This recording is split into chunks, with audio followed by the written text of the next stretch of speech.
seseorang yang telah melewati badai tidak akan berhenti dengan adanya hujan yang gerimis.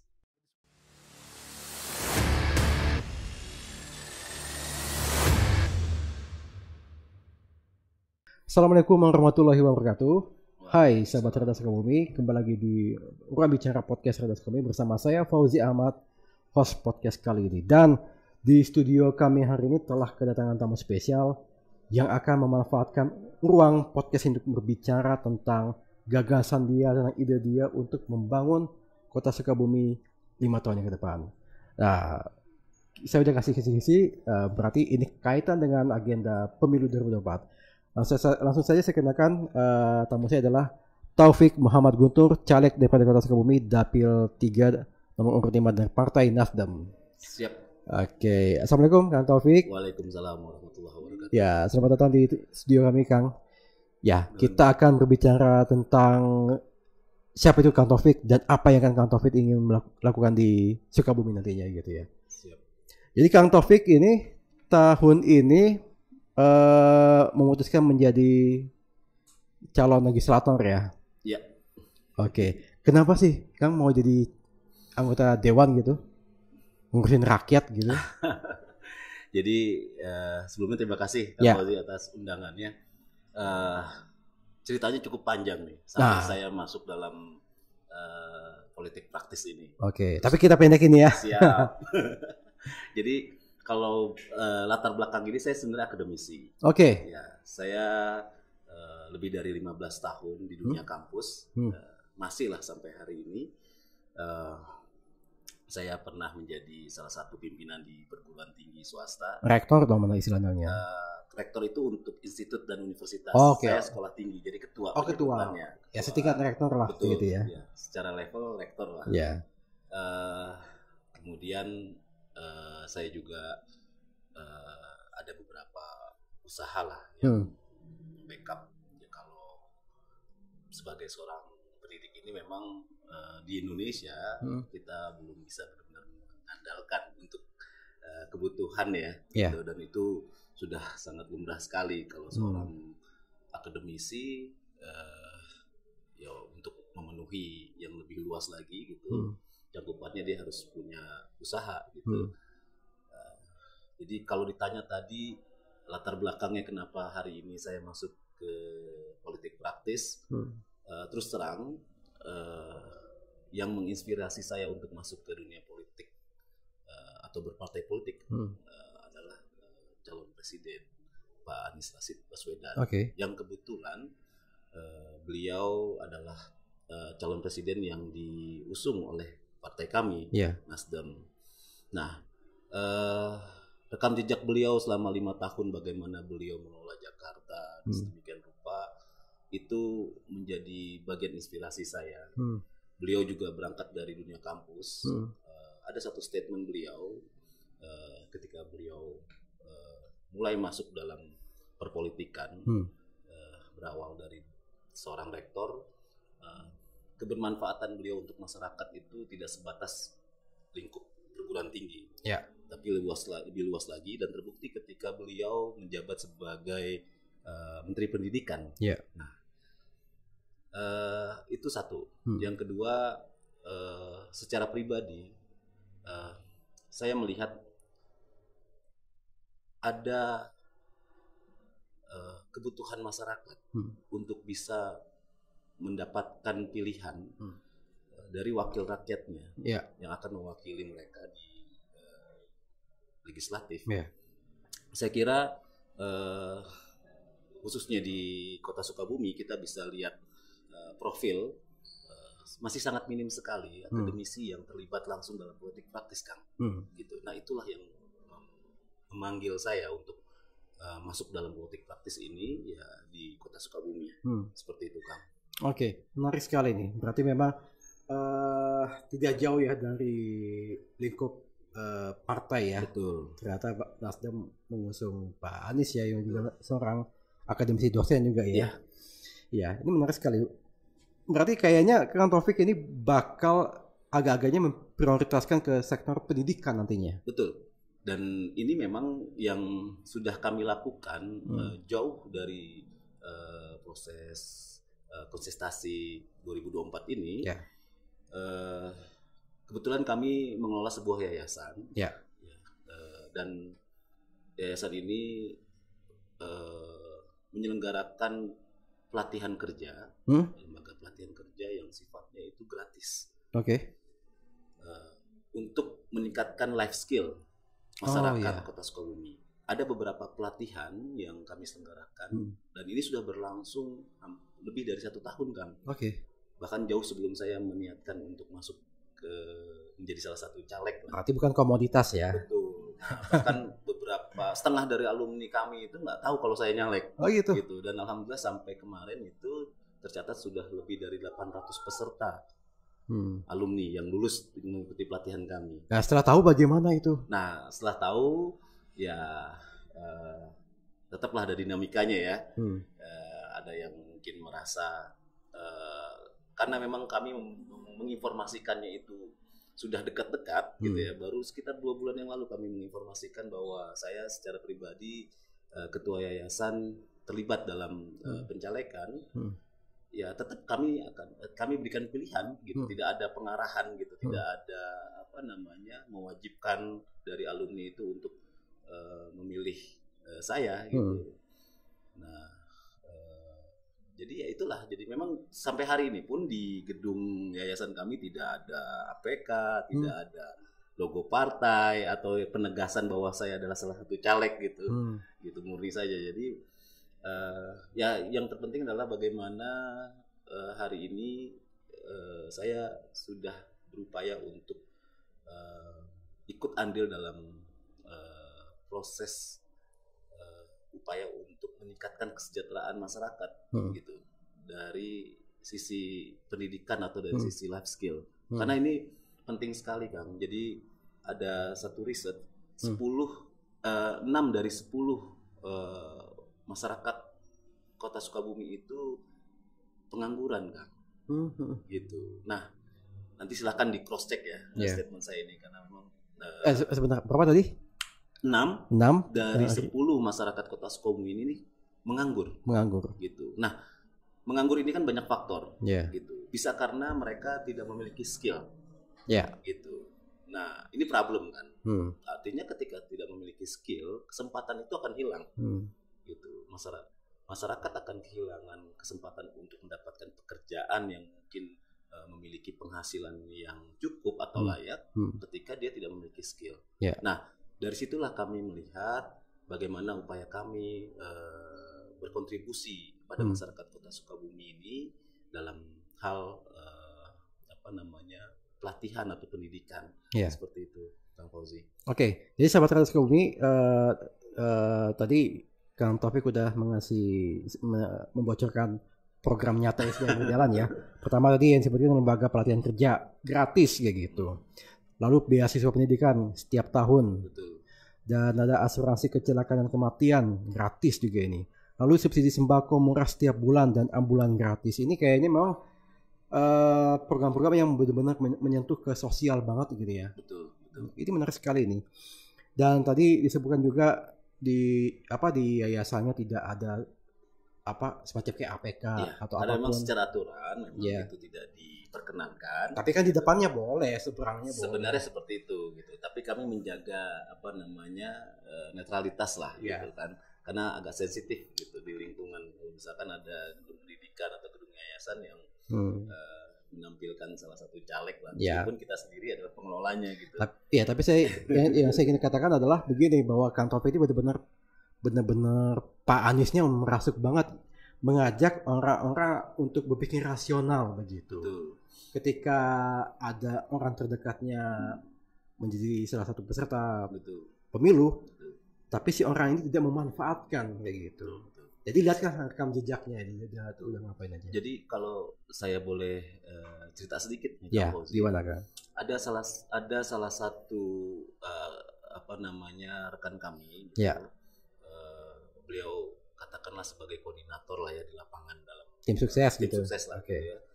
Beliau mengajak pemudanya untuk ikut pelatihan yang kami selenggarakan latihan setir mobil. Itu 17 orang kan.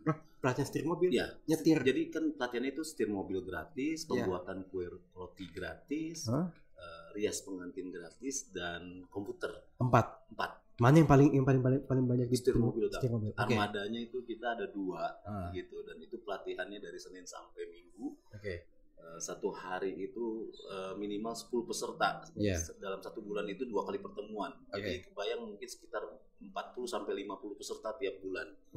Gitu yang masih buka nggak itunya? Masih terus. Ini komitmen kami kepada konstituen bahwa program pelatihan ini akan terus berlangsung dan terus dalam kondisi gratis. Nah lanjut tadi Kang Taufik itu bilang ada rekan tim sukses lalu. Jadi rekan kami itu mengajak pemuda pemuda di sekitarnya itu 17 orang kan, dan itu sebelumnya mereka menganggur. Di sekitar rumahnya. Gitu. Rumahnya di RW-an lah. Tetapnya di Daya Luhur, di Kola Beres.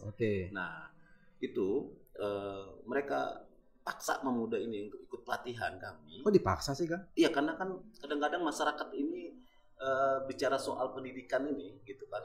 Esainya susah ya gitu. Kenyataannya seperti itu kan. Mindsetnya itu pengennya instan gitu, apalagi kondisi ya hari inilah pemuda gitu kan pengennya instan, terlibat judi online dan sebagainya, segala macam. Nah ini kan sudah menjadi bahaya laten sebenarnya. Bahaya laten. Iya betul. Gitu. Iya.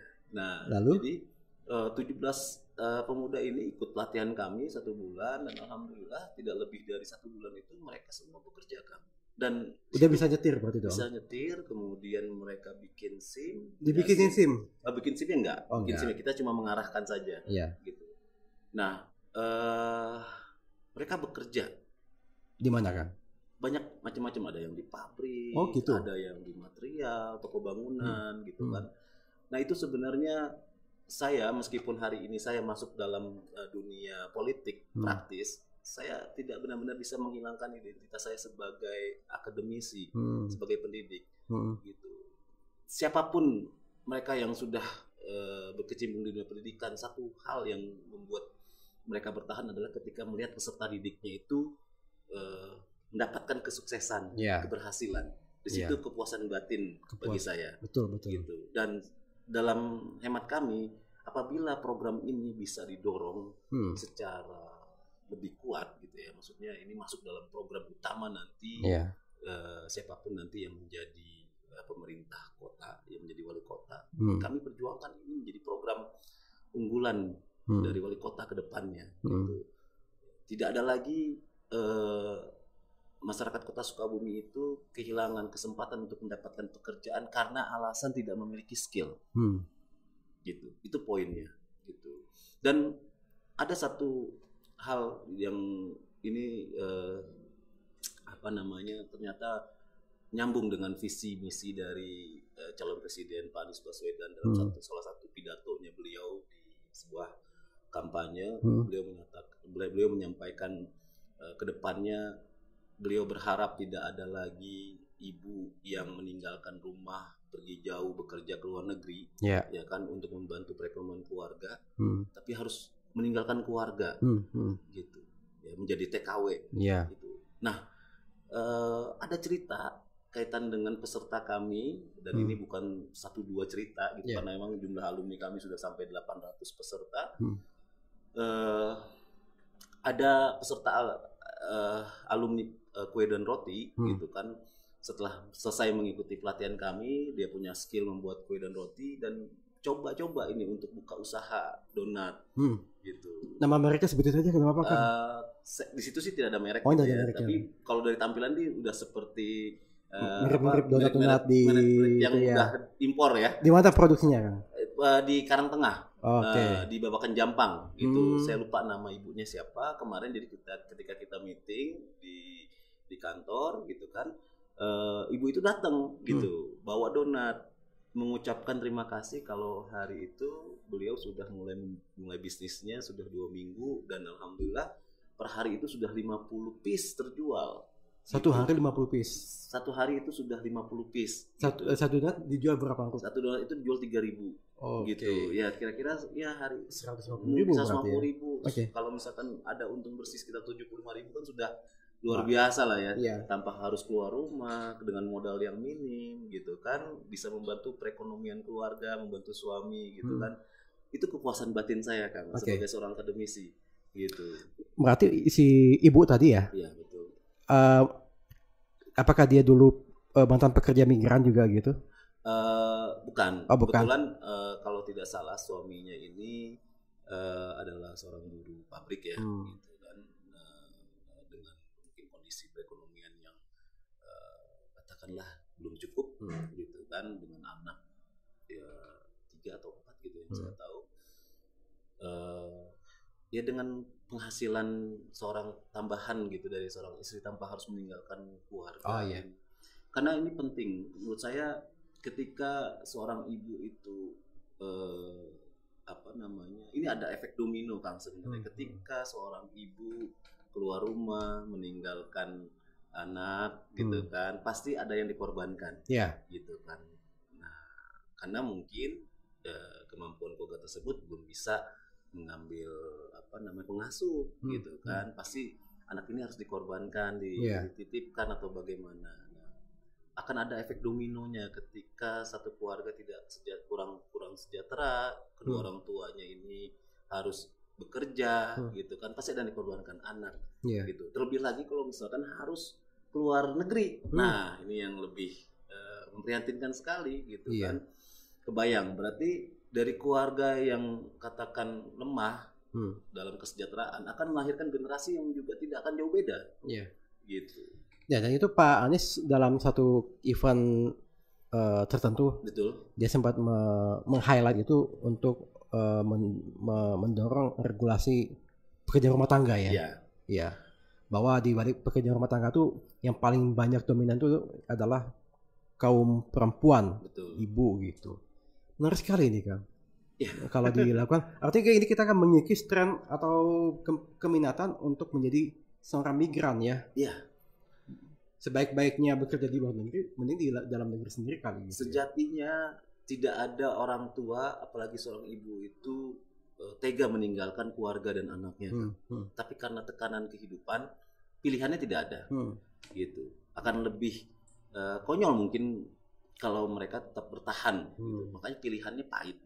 Dan kita bisa lihat angka kemudian lanjutannya perceraian di kota Sukabumi ketika seorang istri keluar negeri kan, itu udah pasti otomatis lah gitu. Bertahan berapa lamanya itu tinggal nunggu waktu sebenarnya. Akhirnya anak dan keluarga yang dikorbankan. Seperti itu. Menarik sih ya, saya kira kita semua sepakat ya bahwa masalah sosial saatnya adalah itu ya gitu. Oke.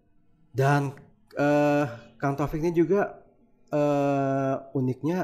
fakta uniknya adalah ini adalah kali pertama ya. Jadi kali pertama. Caleg gitu ya. Betul. Jadi ini kan juga enak-enak jadi dosen kayak gitu kan. Nggak perlu kalau jadi nyalek kan keluar duit segala macam. Ini kalau mau jadi caleg itu. Jadi memang dan gini, kenapa Nasdem yang dipilih gitu? Tadi kan saya sudah sampaikan di awal, kalau Nasdem itu kebetulan memang ketika Nasdem berkomitmen untuk mengusung Pak Anies Baswedan, saya harus terlibat di dalamnya. Saya harus ambil bagian dalam porsi saya, gitu. Masuklah saya. Dan kenapa kemudian saya memilih politik praktis? Jadi ada kisahnya ini. Terus terang ini saya buka 2019 itu. Waktu itu rame-ramenya Undang-Undang Cipta Kerja Omnibus Law. Jadi ada salah satu perusahaan gitu, wilayahnya saya nggak sebutin lah, nanti takutnya ini jadi ini ya. Satu hari setelah ditandatangani undang-undang tersebut, perusahaan tersebut langsung mem-PHK ribuan karyawannya. Dan pada waktu itu mahasiswa memang sudah bergerak di Jakarta, meskipun di media mainstream itu tidak terlihat sama sekali. Dan saya terlibat turun langsung Kang. Demo gitu juga? Ikut demo gitu. Gitu. Sama mahasiswa? Sama mahasiswa. Jadi ceritanya waktu itu saya ingat betul, saya masuk ke kelas, ada jadwal kelas gitu. Saya marah sama mahasiswa yang hadir di kelas. Gitu. Saya sampaikan gini, tugas saya adalah mengajar. Yeah. Tugas kalian bukan hanya belajar. Saya sampaikan. Yeah. Kalian punya fungsi sebagai seorang mahasiswa, sebagai seorang intelektual hari ini, masyarakat intelektual. Ada fungsi kontrol untuk penguasa.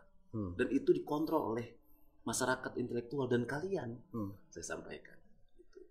Lalu pada waktu itu mahasiswa mikir, terus kita demo Pak, terserah. Saya bilang gitu. Tapi saya sudah masuk kelas.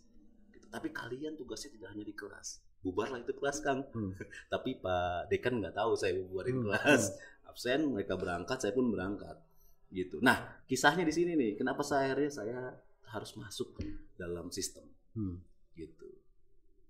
Jadi di lapangan begitu kuatnya mahasiswa berupaya untuk menyampaikan aspirasi gedung DPR sampai hampir maghrib lah waktu itu. Itu gas air mata sampai peluru karet itu sudah turun.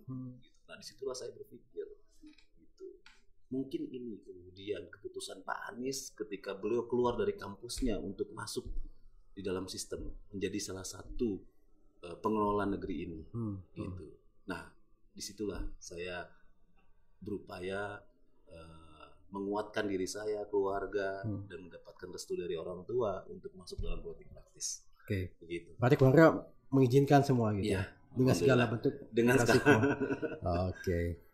Nah, Kang Taufik, selama beberapa bulan ini sudah ngapain aja sih di Dapil 3 di Wonoredoyo dan Gunung Puyuh ya? Puyuh. Udah ngapain aja sih Kang? Iya. Jadi kalau pergerakannya yang kami lakukan pasti pada umumnya kampanye ya, gitu kan. Kita sapa warga, kemudian yang kami utamakan adalah masyarakat ini kita dorong untuk ikut dalam program yang sudah kami selenggarakan yaitu LPK. Nah dari situlah kemudian kami membangun komunitas, gitu. Kami membangun basis sosial, gitu kan dari situ.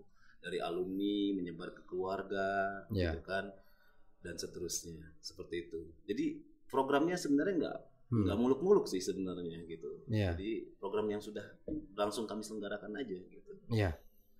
Gitu kan. Nah selama belusukan ke Dapil 3 ini masyarakat itu menitipkan aspirasi seperti apa aja sih Kang? Apa aja sih yang dititipkan? Betul. Jadi yang pasti mereka berharap wakil rakyat yang terpilih adalah orang-orang yang memang siap untuk memperjuangkan apa yang seharusnya mereka dapatkan. Gitu. Sebenarnya tidak muluk-muluk masyarakat kan. Gitu. Masyarakat tadi hanya ingin mereka bisa mendapatkan kesempatan lebih baik untuk mendapatkan pekerjaan, kesempatan untuk bisa mengembangkan diri, ya kan, atau usaha yang mereka miliki, ya kan, dengan kondusivitas yang ada di lingkungan, gitu. Nah kadang-kadang ini kan yang abai gitu kan dari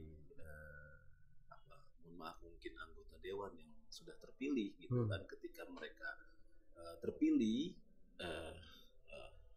Apa-apa yang mereka sampaikan sebelum mereka terpilih ini terlupakan, gitu ya. Dan memang mungkin mohon maaf di sinilah juga prosesnya kami mengedukasi masyarakat bahwa ketika bicara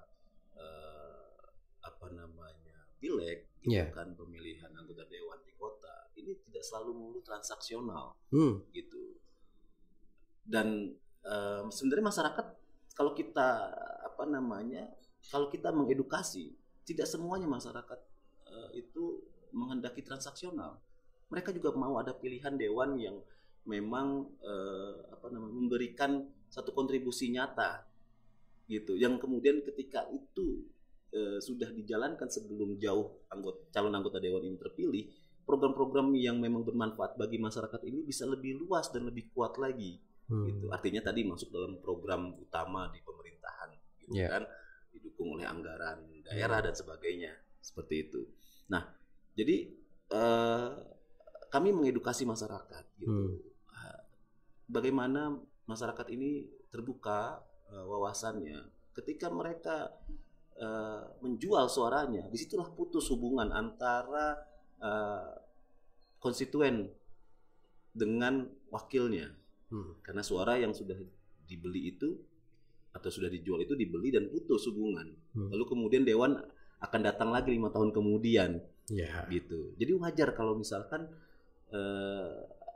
mentalitas seorang dewan itu akan meninggalkan masyarakat yang memilihnya karena mereka merasa sudah membeli, gitu. Nah itu yang kami edukasi ke masyarakat, gitu. Kami edukasi mereka agar tidak selalu berbicara transaksional, gitu.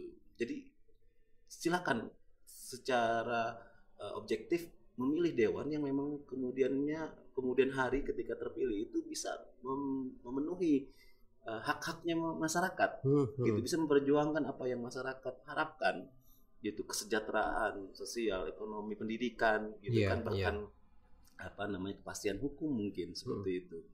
Nah, jadi alhamdulillah kalau bicara kampanye proses kami panjang, Kang, gitu, proses kami panjang. Kami sudah bergerak mungkin 6-7 bulan sebelumnya, gitu kan, dan jauh sebelum kita memutuskan untuk menjadi salah satu anggota dewan, kami juga sudah bergerak, gitu. Ya. Dan Kang Taufik ini juga meluncurkan semacam aplikasi ya. Jadi sebenarnya ini aplikasi ini kami gunakan untuk memudahkan proses, proses untuk menghimpun pendukung, gitu. Kami dibantu dengan aplikasi ya sebagai alat, dan itu juga kami gunakan untuk sebagai sarana komunikasi dengan calon pendukung secara langsung, gitu. Karena di aplikasi itu support untuk kita berkomunikasi langsung, jadi masyarakat langsung atau calon pendukung bisa langsung menyampaikan aspirasinya, gitu kan. Terus informasi-informasi yang berkaitan dengan program-program dan sebagainya itu bisa tersampaikan secara langsung. Begitupun juga masyarakat ketika ada keluhan atau mungkin ada keperluan seperti misalkan membutuhkan pelayanan kesehatan seperti kayak ambulan tadi ya. Kebetulan kami menyiapkan 2 unit ambulan, Kang, untuk kepentingan masyarakat, dan alhamdulillah lah, ambulannya tidak pernah ada di base camp nih, terus ya. Alhamdulillah manfaat, gitu. Nama aplikasinya apa, Kang? My Team Says.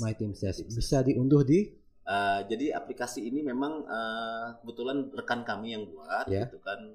Jadi mereka menyiapkan khusus untuk kami, gitu. Gitu. Gitu. Jadi tidak disediakan di tidak ada di Play Store atau gitu. Itu tidak ada, gitu. Tapi ini menarik sih, upaya untuk merawat dukungan atau calon pendukung di Dapil ya. Betul. Dan memang setiap pendukung kami itu kami berikan kartu pendukung. Yang kartu itu adalah sebagai sarana ketika pendukung ini ingin menggunakan salah satu fasilitas yang kami siapkan, seperti misalkan tadi ambulan, gitu kan, dia cukup menunjukkan kartu, gitu kan, kemudian kita scan dan itu tercatat bahwa pendukung ini aktif menggunakan fasilitas yang kami siapkan, gitu kan. Jadi semakin sering pendukung yang scan kartunya berarti semakin aktif, gitu, berarti hubungannya semakin erat. Nah, jadi seperti itu. Ya, ini menarik sekali sih obrolan dengan Kang Taufik ini mengenai gagasan-gagasannya. Jadi memang ya sih, kita sekarang ini butuh calon pemimpin daerah ya, hingga bangsa yang memiliki gagasan ya, gitu ya. Kang Taufik, ini sebelum kita masuk ke sesi terakhir closing statement Kang Taufik, seperti biasa di sini ada satu tradisi yang biasa dilakukan, yaitu jadi saya akan menyebutkan 5 kata. Saya akan menyebutkan 5 kata. Nanti Kang Taufik respon dengan apa yang ada di benak Kang Taufik, gitu ya. Secara spontanitas ya. Siap. Nggak susah sih, Kang. Nggak susah. Tidak usah. Yang jelas ini UTS nih ceritanya nih. Ya. Yang jelas ini tidak ada skor 11 dari 100. Nggak ada. Gitu. Siap. Oke, siap ya, Kang ya. Mudah sekali. Pertama, Nasdem. Perubahan. Gunung Puyuh. Santri. Anies Baswedan. Calon presiden. Pendidikan. harus maju. Kota Sukabumi Sukses. Oke. Ya, itu sahabat Radar Sukabumi, itulah 5 kata yang saya sebutkan itulah yang ada di pikiran oleh Kang Taufik gini ya. Caleg DPRD Kota Sukabumi dapil 3 nomor urut 5 dari Partai Nasdem gitu. Kang Taufik, mungkin ada yang ingin disampaikan kepada sahabat Radar Sukabumi khususnya nih dari dapil 3 nih. Siap. Terima kasih Kang Fauzi. Ya. Terima kasih kesempatannya, kita sudah diundang ke podcast hari ini. Perkenankan sekali lagi saya memperkenalkan diri, nama saya Taufik Muhammad Guntur. Saya adalah calon anggota legislatif DPRD Kota Sukabumi, dapil 3 dari Partai Nasdem dengan nomor urut 5. Saya mengajak kepada seluruh masyarakat Kota Sukabumi, khususnya masyarakat Kecamatan Warudoyong dan Gunung Puyuh untuk ikut serta dalam pemilihan legislatif yang akan berlangsung tanggal 14 Februari nanti. Pastikan suara yang Anda miliki ini benar-benar Anda gunakan untuk memilih anggota dewan yang benar-benar siap dan komitmen untuk memperjuangkan hak-hak masyarakat, khususnya masyarakat Kota Sukabumi, Kecamatan Warudoyong dan Gunung Puyuh. Saya bersama Partai Nasdem berkomitmen untuk melakukan sebuah perubahan besar di negeri kita ini, termasuk di Kota Sukabumi, agar masyarakat bisa merasakan kehidupan yang lebih baik lagi ke depannya, memberikan kesempatan kepada masyarakat untuk bisa mendapatkan pekerjaan yang lebih layak, bisa mendapatkan pendidikan yang lebih layak dan akses kesehatan yang lebih layak. Serta kami akan pastikan ketika Partai Nasdem Kota Sukabumi menjadi pemenang, kita akan mengawal pemerintah kota atau wali kota menjalankan programnya sesuai dengan kebutuhan masyarakat Kota Sukabumi. Demikian, terima kasih. Oke, begitulah pernyataan pamungkas dari Kang Taufik. Nah, tapi bicara ngomong-ngomong, Kang Taufik punya ini nggak semacam kayak slogan atau tagline? Oh iya, saya punya satu kalimat inspiratif, ya, gitu. Mungkin jadi kalimatnya gini, Kang. Seseorang yang telah melewati badai tidak akan berhenti dengan adanya hujan yang gerimis. Aduh, itu kata-katanya puitis banget. Pas musim hujan juga. Pas musim hujan gitu itu. Gitu ya. Jadi kita maju terus pantang menyerahkan. Iya, gitu. Siap. Dan sahabat Radar Sukabumi, kami juga mengajak buat yang telah yang menonton tayangan ini pada 14 Februari nanti untuk menggunakan hak pilihnya ya di TPS masing-masing. Intinya jangan golput lah. Jangan gitu. golput. Kalian ya tong golput pokoknya gitu. Gunakan gitu ya. Baik, Kang Taufik, terima kasih sudah menjadi tamu. Sama-sama. Kami di Ruang Bicara Podcast Radar Sukabumi ini. Sukses selalu ya. Terima kasih. Iya. Biasanya kalau ngomong sama dari Nasdem itu selalu ada kata-kata amin-aminnya begitu ya. Baik, Taufik, terima kasih sekali dan sahabat Radar Sukabumi, demikian podcast edisi kali ini. Dan jangan lupa tetap tonton konten-konten media kami ya di Radar Sukabumi. Sekian, wassalamualaikum warahmatullahi wabarakatuh. Waalaikumsalam.